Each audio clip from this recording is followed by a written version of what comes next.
ক্রিমিয়ার যুদ্ধ। চারদিকে যুদ্ধ আহত মানুষের আর্তনাদ, রক্ত, ঘাম আর লাশের গন্ধ। যারা বেঁচে আছেন তারাও মৃত্যুর প্রহর গুনছেন।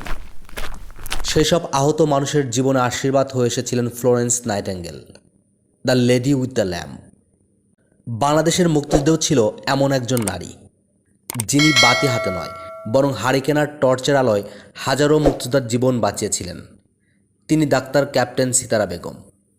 1850-এর দশকে ক্রিমিয়ার যুদ্ধে ফ্লোরেন্স নাইটেঙ্গেল যেমন যুদ্ধাহত সেনাদের সেবা ইতিহাস গড়েছিলেন, ঠিক তেমনি 1971 সালে বাংলাদেশের মুক্তিযুদ্ধে ডাক্তার সিতারা বেগমের হাতে গড়ে উঠেছিল একটি যুদ্ধক্ষেত্রের হাসপাতাল। কোনো আন্তর্জাতিক সাহায্য নয়, কোনো আধুনিক যন্ত্রপাতি নয়, শুধু সাহস, মানবতা আর দেশপ্রেম। এই তিনের মিশ্রণেই বাঁচিয়েছিলেন হাজার হাজার যুদ্ধাহত মুক্তিযোদ্ধাদের। ডাক্তার সিতারা বেগম 1959 সালে ঢাকা মেডিকেল কলেজ থেকে MBBS শেষ করে যোগদান পাকিস্তান আর্মির মেডিকেল করে 1970 সালে কুমিল্লা ক্যান্টনমেন্টের লেফটেন্যান্ট হিসেবে প্রদান পান তিনি। এরপর এলো 1971, এলো যুদ্ধ, এলো বিবেকের প্রশ্ন।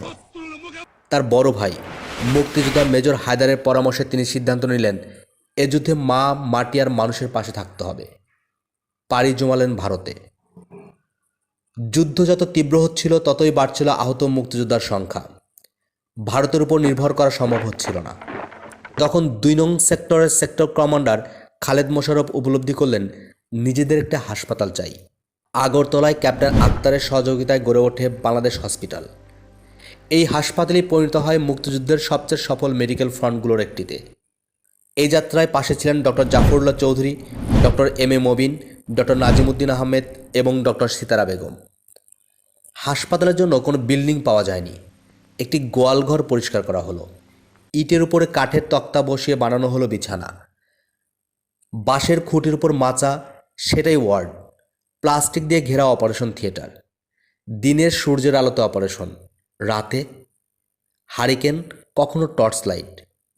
ঔষধ নেই, যন্ত্রপাতি নেই, কিন্তু হাল ছাড়েননি commanding officer captain doctor Sitara Begum.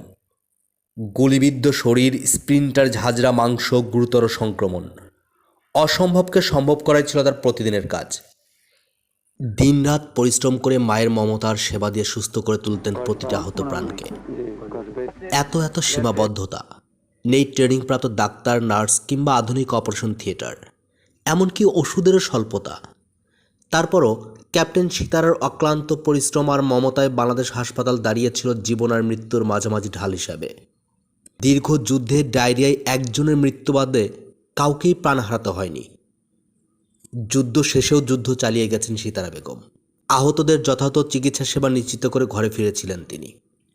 1973 সালে বাংলাদেশ সরকার তাকে ভূষিত করে বীর প্রতীক খেতাবে, বীরত্ব ভূষণ নম্বর 394।